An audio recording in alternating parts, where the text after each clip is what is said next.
Well, not the video I wanted to do. This is usually over reliable, but as you can see, she's dripping. And then how nasty that cap is. Nasty in there. Well, not a good day.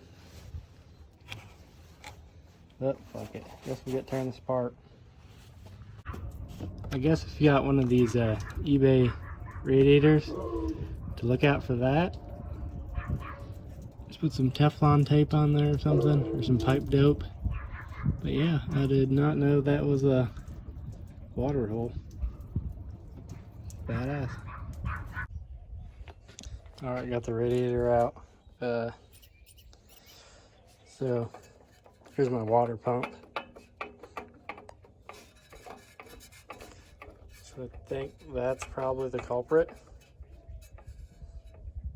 But I was watching, because I smelled antifreeze on the way home, and I was watching the temperature gauge, and it literally didn't act any different than normal. So I don't know if it got hot, because the rest of the coolant I drained out looked fine. Oil looked fine. But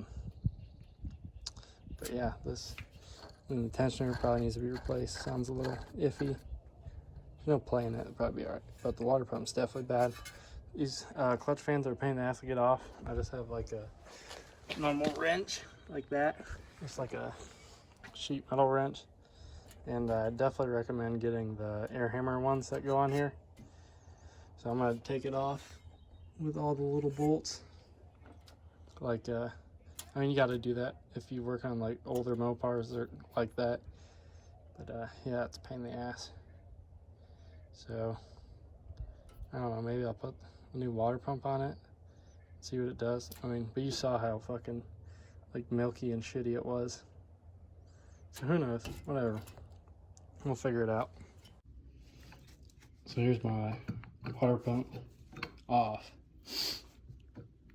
I was surprised it's only 2 bolts that hold these on. I work on these things every day at the machine shop, but I never noticed there's only 2 bolts for the water pump. But anyways, oh fuck, this thing just keeps leaking. You can hear it. Like it literally binds up. And there's a angle on it or load. You can hear it right there. But yeah, this thing's shot. I was leaking out of that.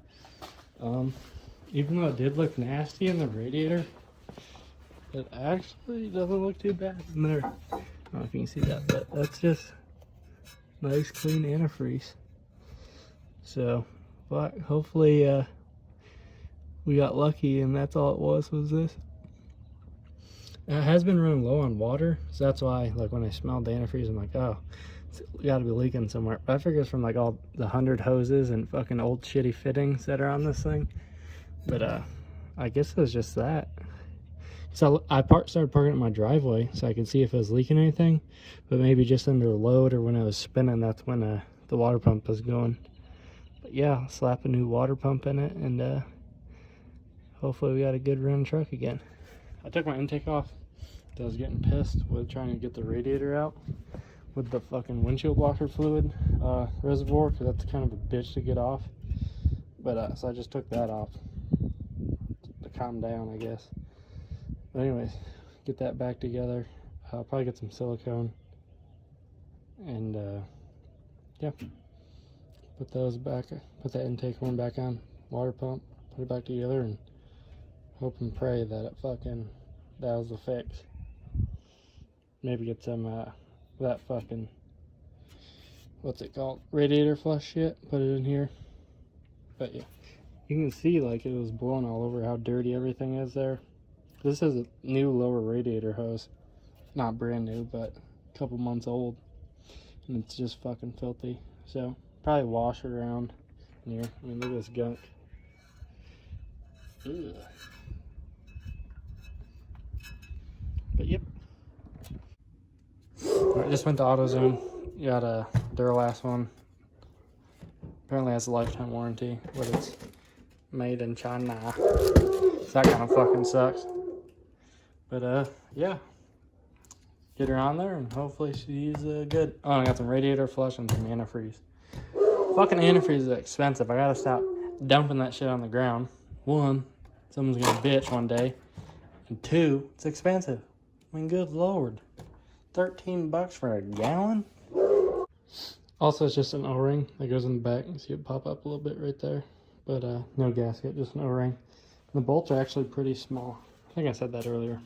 See that O-ring? That's the one. I'm gonna put some sealer on it just so it sticks in there. Alright, so I got everything back together. I don't have windshield washer fluid on yet because I was being lazy and I just wanted to drive it. But new water pump on. It's actually a lot quieter, the engine. I thought it was an exhaust leak for the longest time, but apparently it's just that water pump making a whole bunch of noise. There's always like a little tick noise, which like when I showed the water pump, you can see it. You can see it like catching a certain spot. So that's probably what I'm assuming was the exhaust leak, I thought. But I'm lazy about this because it's my daily driver. I don't really like working on my daily driver because every time you work on something else fucks up, then you're stranded. I shouldn't have sold my Neon, so I could have had that little fucker to work on. But anyways, I got some radiator flush in it. I forget the brand. It's like the gray one that's always next to the blue one that's next to the Prestone one. There's only like 3 of them. But I got the more expensive one to flush everything out. I got the fucking heat on full blast and it's 80 degrees out. But yeah, just cruising around. It says to drive for 20 minutes for extra clean. It says you can let it idle for 20 minutes to drive around, but I'd rather drive around. But also I'm going to retorque the head bolts because these are known for the head bolts loosening up. So I'm going to do that. And ow, fuck, a rock just hit me off that truck. But yeah, hopefully that gives me a little more peace of mind. Because that's, like I said, I was looking at the thermostat and it wasn't getting hot the other day when I was driving it, but I have gotten it hot before, and I drove it around with no water in it by accident. But yeah, hopefully that fixes it. Fingers crossed. Got all the head bolts done. They're all retorqued to 115 foot-pounds. Some people say to go to 120, but I'd rather not. Just rather be safe. Fucking do it this way. That the factory says. I mean, people get away with it, but that's not me. So got these done. Rockers. I mean, I could check on the feeler gauge, but all the ones that are up seem good. So yeah, not much to worry about there.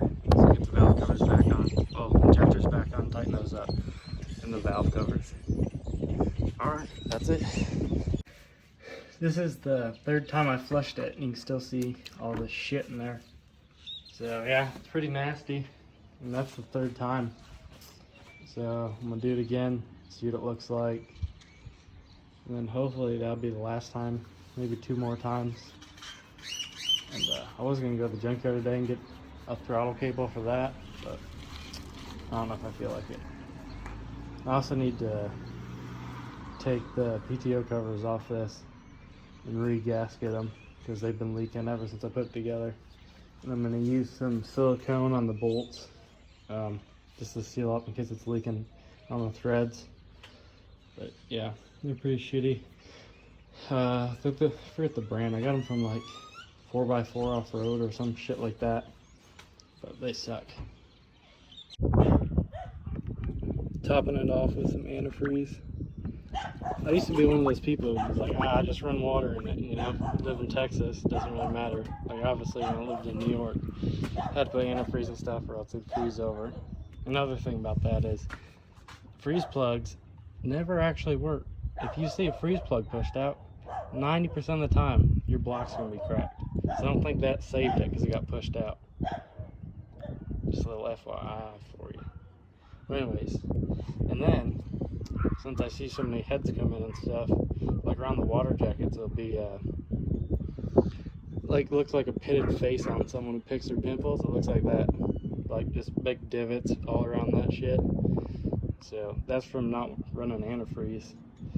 It's called electrolysis, and just because the water and electricity with everything, have the blocks grounded, something to do with that, it actually eats away the metal on the head. So yeah, run antifreeze. Don't be like me.